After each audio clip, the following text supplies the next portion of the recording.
सावंतवाडी शहरातील वनविभाग कार्यालयासमोर पावसाचं पाणी मोठ्या प्रमाणात तुंबल्यानं उघड्या गटाराचा अंदाज न आल्यानं एक चारचाकी गाडी गटारात अडकल्याची घटना मंगळवारी सकाळी घडली।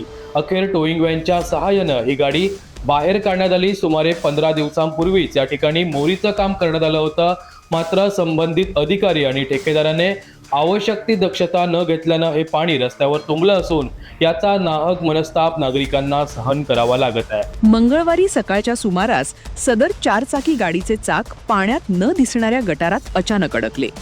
गाडी बाहेर काढण्याचे सर्व प्रयत्न अपयशी ठरल्यानंतर अखेर टोईंग व्हॅनला पाचारण करण्यात आले।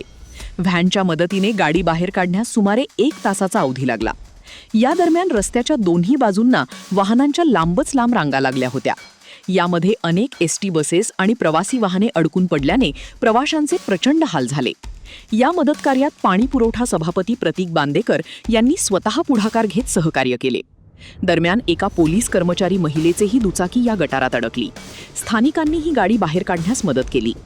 या गंभीर प्रकाराबाबत नगर परिषद बांधकाम विभागाच्या अभियंत्यांशी संपर्क साधला असता निवडणुकीची आचारसंहिता लागू असल्याने वर्क ऑर्डर मिळण्यास उशीर झाला आणि पर्यायाने काम सुरू होण्यास विलंब झाल्याचे त्यांनी सांगितले। वास्तविक पाहता मोरीचे आणि गटारांचे काम पावसाळ्यापूर्वी पूर्ण होणे अपेक्षित होते, मात्र आचारसंहितेचे कारण पुढे करत आता भर पावसाळ्यात नगर परिषदेच्या माध्यमातून शहरात कामे सुरू आहेत। मोरीचे काम करताना शेजारील गटाराचे पाणी नेमके वाहून कुठे जाणार याचे नियोजन संबंधित विभागाने करणे गरजेचे होते। किमान सुरक्षेच्या दृष्टीने उघड्या गटाराच्या कडेला बॅरिकेड्स लावण्याची तसदीही ठेकेदाराने घेतली नाही।